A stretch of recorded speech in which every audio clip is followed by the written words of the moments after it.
This is Busted Pencils, fully leaded education talk. Here are your hosts, Dr. Tim Slecker and Dr. Johnny Lupinacci, educated educators talking education. Yes, it's Busted Pencils, fully leaded education talk. Educated educators talking education. Happy Friday. Oh, man, it is. Can you believe we made it after? It's just like, oh my goodness. You know, what every day is kind of like, you got to be kidding me. Except I'm almost thinking I'm starting to get to the point where it's the shock. There's no more shock left. And I worry that because I'm not shocked as much anymore, that's the point. Tim, what the heck are you talking about? You know what I'm talking about. Come on, right? It's just like I can't. I find myself, instead of looking at news and commentary, I'm watching on YouTube how to build a survival shelter. And I'm watching video after video after video about and I'm enjoying that. So I don't know, Johnny, Jess, what are you guys thinking? Johnny. I was gonna say I'll send that one to Jess. I mean, it was a wild, long-winded evening of listening last night. Doing my best to breathe in through my nose and cool the soup, breathe out through my mouth, and just kind of chill and take in the information we had to, listening to all those long, long-winded speeches. But you know what? It's not what today is about. Today's about No. all the great ways that, we can celebrate the extracurriculars that here at Busted Pencils we call essentials. And I'm excited to get a little recap on how things are going in the state of Wisconsin and all these great sports that are like wrapping up and coming to, state championship time. So we got our Well, guy with us. yeah, we got our guy Chad, free throws, face-offs, and free throws. Winter sports, winter essential curriculars. Chad, welcome back to Busted Pencils. How you doing, our friend? Doing terrific. It's a fun time of year. Really, because okay, so Chad, we have been, with you now all through, well, the fall sports too, but now the winter sports. You know what? Jump right in there. What's going on? What's happening? Playoffs, you name it, injuries, fighting. Give us all the dirt, man. Well, I'm packed up and ready to head to the state hockey tournament this weekend. So it's always a wonderful trek. And I was very fortunate this year to have both our hockey teams that I cover on a regular basis make it to state, which is a surprise. Wausau West on the boys' side make it for the first time in 6 years and able to win a sectional championship. And our Central Wisconsin Storm girls back at state looking to make it back-to-back state titles. So should be a lot of fun with the Storm in the state semis on Thursday night, and then Wausau West in the boys Division One semifinals on Friday afternoon, and then the state championship games will be played on Saturday. So obviously, just a lot of excitement and ready to roll. Mm. Johnny, I saw you light up when Chad talked about hockey, man. Well, I'm a big Storm chaser. I love There the you go. Storm. So, and we get to listen to Jimmy K call those games, and pretty excited, even though from a distance, but following the Storm and rooting for to do another repeat. So always excited about that team. Yeah, So Chad, go ahead. Yeah, Chad, I was please. gonna say they're a number 2 seed, so they got a shot. Number 1 seed, the Green Bay co-op is really, really good. They're been number 1 all year, so obviously there will be a big test. That's who they played in the state championship game a year ago, and I think I would not be shocked to see them play again on Saturday for the title. Oh man, that would be great. And I know, like you said, the number one fan, Dr. Johnny Lupinacci, he'll be cheering it on. Chad, okay, basketball, wrestling, girls wrestling. Let's start with what's going on in boys wrestling. Well, they had the state individual wrestling meet at the Kohl Center last weekend, and it was both the boys and the girls. And to be honest with you, the only ones I kind of kept an eye on were at Wausau West because I had some kids that made it to state on my program. They had 3 girls who made it to the state individual tournament, and then 1 boy. And it was really cool to have them come in studio and to see especially the young ladies who are that sport continues to grow really big. But the state tournament for wrestling really is it's huge, and I think there's at least a couple of hundred different schools that all are part of it. So they fill up the Kohl Center, and there's this incredible energy and incredible excitement. And it really is one of the more successful state tournaments that we have in the WIAA. And it was another fantastic event last weekend. So, Chad, how if I'm, at Verona High School and I'm a wrestler, take me through the progression of getting to the state tournament. Is there a regional? Then Yeah, yeah. okay, because It's like when similar to yeah other sports. yeah when I used to wrestle back in the 80s, it was like we had our little 12 team conference. But, essentially, though, it would start with, hey, guess what?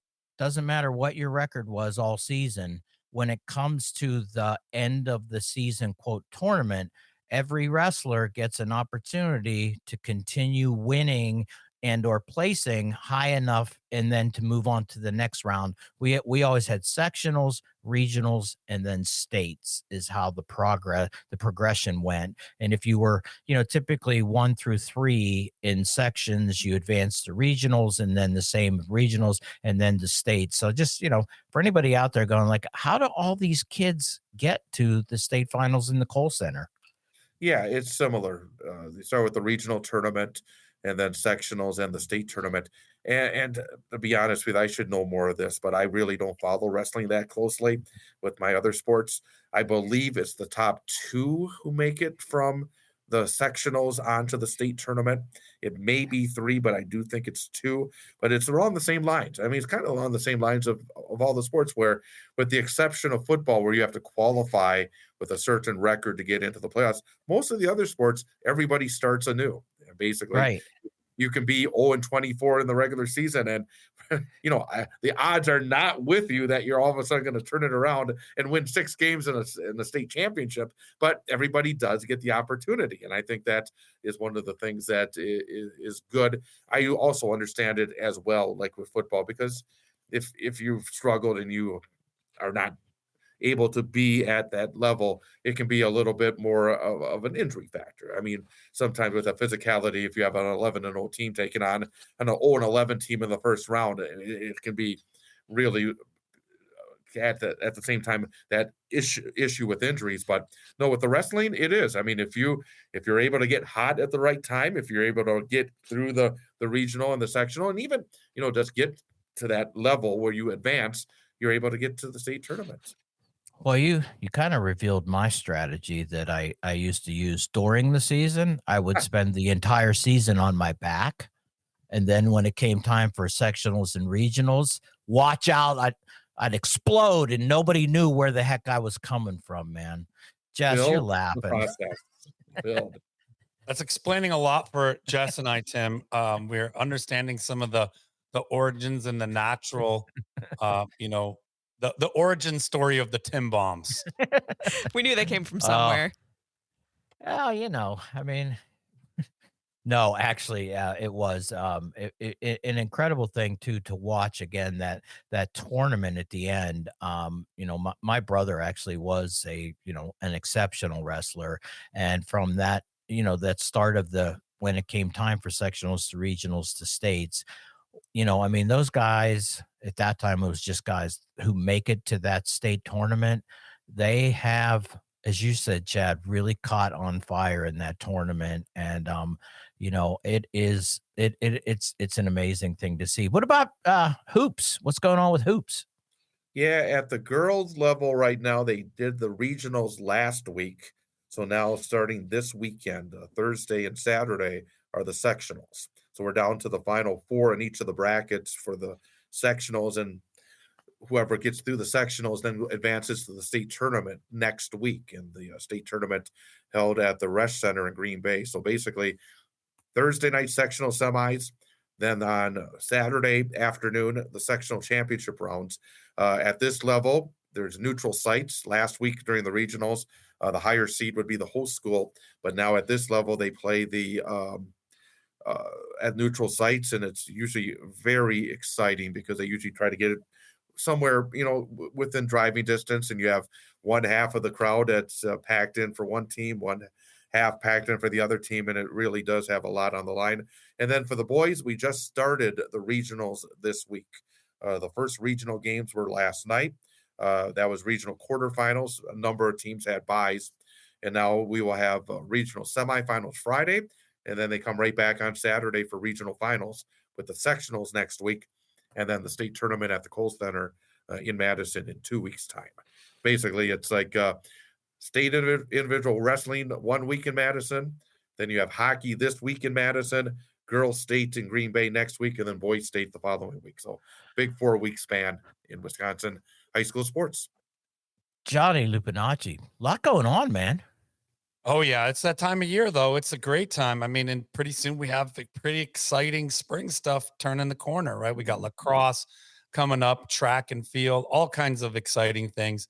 The weather's turning, so are the sports, but we're going to be cheering for those hockey state finals and for all the, great healthy closures to winter sports and also all the cool stuff that everybody affiliated with that does.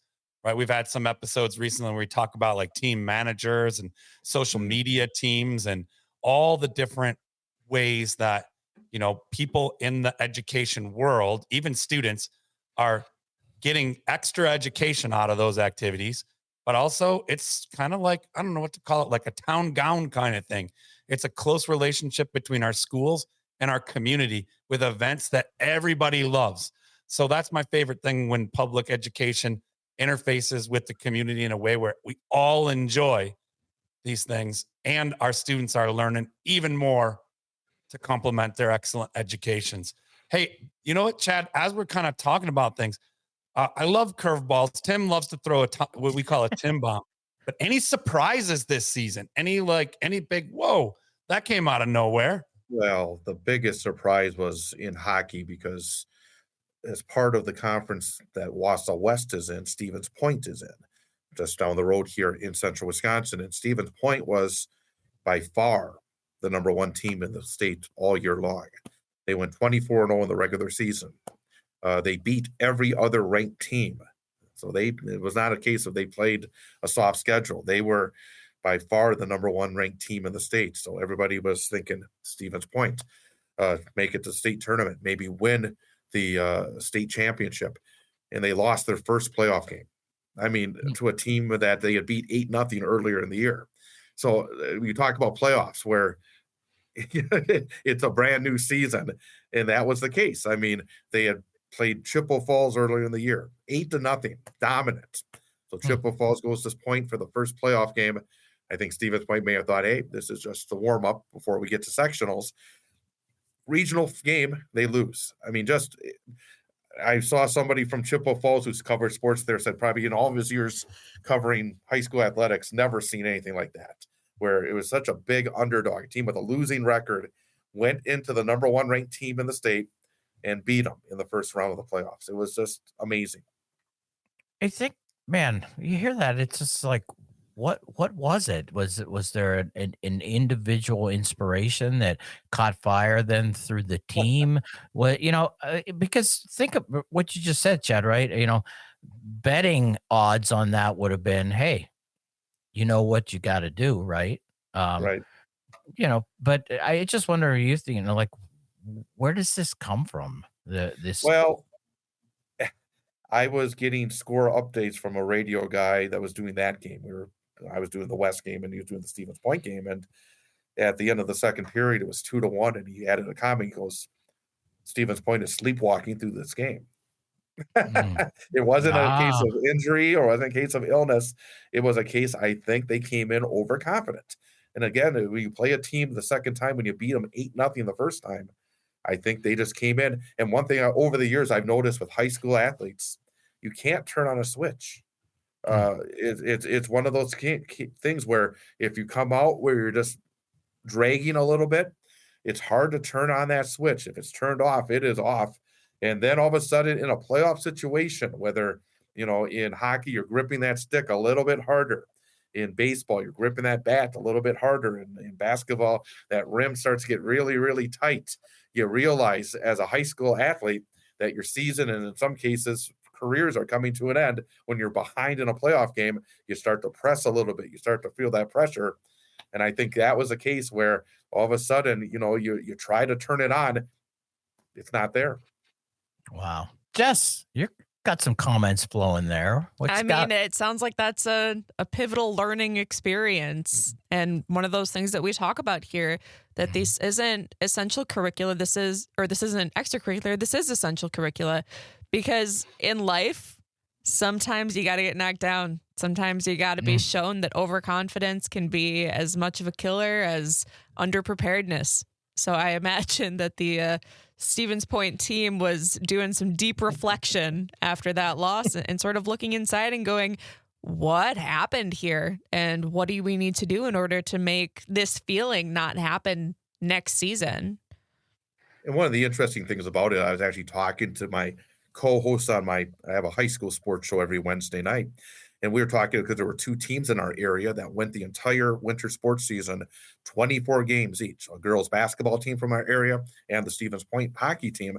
And I asked him, he's a former coach. I say, well, you go into the playoffs, you're 24-0. One of two things are going to happen. You're going to finish off a magical run, undefeated, which is very rare. You rarely see someone go through the entire regular season and the playoffs and the state tournament and win it all. You'll be known as one of the great teams of all time. Your community will remember you forever. Or you go 24-0 and you lose. And it's like, it almost in a sense takes away all the incredible accomplishments. It's not easy to go 24-0, but in the end, you remember then you lost in the playoffs. So it's one of two things. It's either magical or it is the worst thing that ever happened to these young people. Man, say that like that, it's like, oh my God, 24-0, and then we lose. Wait a minute, my memory isn't of the 24 awesome win, right? Yeah. Well, it's actually real funny, real quick. I had a girl from the Storm hockey team on the show, and this girl is a senior, and it's her fourth year. 2 of the years they won the state tournament. 1 of the years they lost in a sectional game. And I asked her, what game do you remember the most? The loss. She remembers that loss. Sometimes the losses hurt more than the wins feel good. It's really interesting. Johnny, you look like you saw it. You were like, yeah, I get that. Yeah, there's no doubt about it. Winning is great, and you celebrate those moments with your team, and you never forget them. But losing can be so formative and can stay with you, and you do remember those losses. Sometimes more. It's more of a heavy hit, a little impact on our brains and hearts than those wins. And the old motto is, falling down is not the worst thing in the world. Then you just have to get back up. That's right. As long as you get back up, it's okay to fall down. Oh, so much there, so much to learn. Chad, we enjoy having you on our Fridays, man. Hey, Chad, thanks for busting pencils with us, man. Absolutely. When baseball and softball start up, I'll come back. Oh, yeah. You got it. And now for your moment of Zen.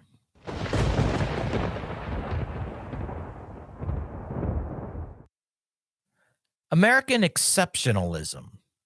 I think that's something that young people need to re-examine. I think that we need to have an honest view of our country, not in order to put it down, but to see it in the context of other countries in the world. That's where history comes in handy.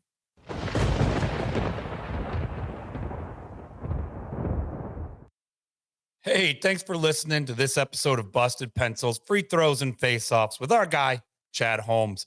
And remember to grab great podcasts chocked full of more Busted Pencils content on Apple Podcasts, Spotify, or of course, on the Civic Media website. You can always find us there. Hey, don't you be late for homeroom on Monday. Be sure to grab next week's class in session on Wednesday. And if you don't already know, well, I'm going to remind you that you can catch Busted Pencils live 3 p.m. Central every Saturday across all the Civic Media Network stations for an hour of your favorite blue-collar scholars, Tim and Johnny, and keep busting pencils.